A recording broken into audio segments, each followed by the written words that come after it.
Will Alice work with Jane? Is Alice only good as a main DPS now? What are the best team after change V3? The answer is only one. We never flinch, Rat Gang.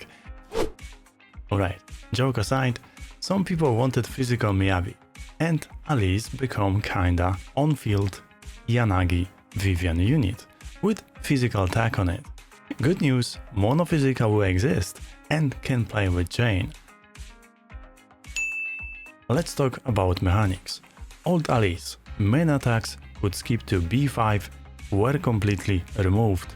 Another mechanics that the more buffs we have, the more damage we deal, and after reaching 3 stacks, buffs stay for 20 seconds. That was actually good, but it's gone now too. No more shred from core passive and Wenjin, so she's not support anymore, unless we invest in M1.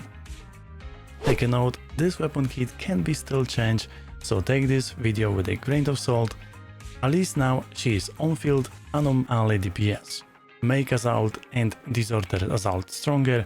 Now she needs to generate Stardust mechanics to launch special effect Polarity Assault. She needs to generate Sword energy. Yep, keep Alice on the field. It may require some tuning on her Sword energy bar generation by the end of the beta, but this is for now. TLDR.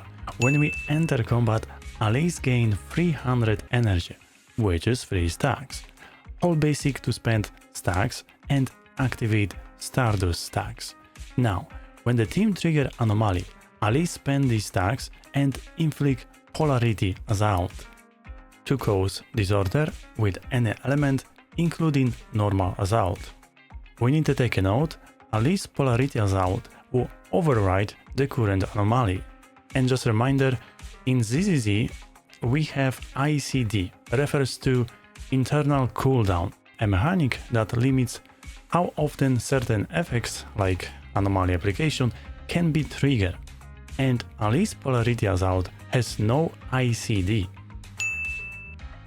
If we proc physical anomaly effect, that's Assault and Flinch, which both this effect should stay for 10 seconds, Alice adds DOT, damage over time effect, equal to 2.5 of original Assault damage per second at the moment, because this could be changed. In addition, when physical attribute anomaly has been disordered, increase disorder damage based on remaining time. I don't like this part at all, for sweaty comps, if players want to squeeze the best damage in any possible way, yep, you need the right timing. 25 physical damage bonus when Alice applies Assault, and bonus AP from contribution over 140 IM. Do you like the changes? Let me know. For gameplay, I'm afraid of the Stardust stacks, not gonna lie, and accumulation 300 energy. But I like that she needs AP build now. She will have a good anomaly build up for applying Assault. Vivian is fine. EX, Alt or defensive assist, done. Swap from Vivian and go back to Alice. That's what she needs. On-field time. Bornis, same situation. Maintaining full stacks with fuel, Yuzuha charge points, easy peasy. Yanagi, we know she can play both, on-field or sub-DPS, and this is perfect for Alice. You keep Alice on the field and Yanagi to jump in and proc that disorder whenever you want. Just save EX for the right moment. Her best 2-piece should be Fatal Melody or 2-piece AP. Attack is fine too. 4-piece at the moment I see the best Fanged Metal or Harmon Punk, and standard anomaly this set. IM, damage and IP. Good news for Jane. You can use Alice's signature Wenjin. Jane's sig needs to dodge counter every 10 seconds, but Alice will be on the field anyway, so Jane's signature should be very good option for Alice too. And the best free-to-play option should be whipping Gemini.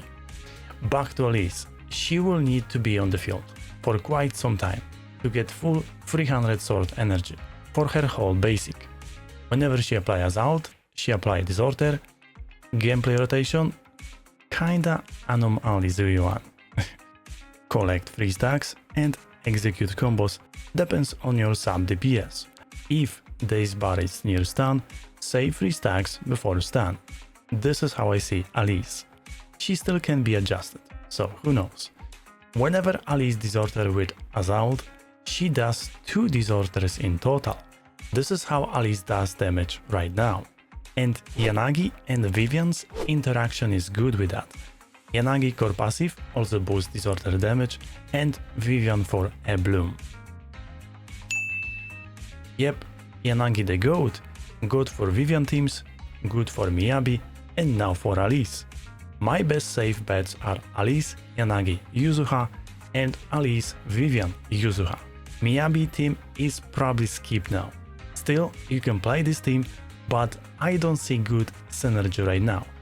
We can instant off-field disorder, which is nice, but takes a while to build Alice bar, so might be less synergy for Miyabi now. But that's my opinion, you know, could be changed, take this with a grain of salt. What about mono physical? Rat Gang, let's go. Jane also wants field time. On-field Jane make Assault crit, while off-field Alice can add DOT and auto disorder from Assault. Yuzuha can massively buff them both. So if you're going for Yuzuha and Alice, then you can try with Jane. If you have Vivian and Jane, do you need Alice? Grab Yuzuha and you'll be good with Vivian. Back to the Jane. Jane extend flinch by 5 seconds, so longer Alice DOT, as long as the flinch is active. Alice can benefit from crit bonuses on Assault from Jane core, so mono physical will exist, but I cannot tell if this team will be great. Looks good on the paper, but need to see this in action. But yeah, if you got Vivian and Jane already, I would go Yuzuha only. What about Bornis? Looks fine, she doesn't need a lot of on-field, and maintaining all stacks from this team shouldn't be the problem. For new players or players who never play Anomaly team, well, grab Yuzuha if you can. But if you cannot afford and still want to try Alice, I see Grace and any support. Grace will take a role as a budget Yanagi. And for the final question, who should be the best team for Alice? My bet goes to Alice and Vivian, place number 1, and Alice Yanagi, place number 2. Well, see you in Alice V5. Hopefully not. Do you like new Alice? That's all from me guys, and thank you guys for watching. Bye bye.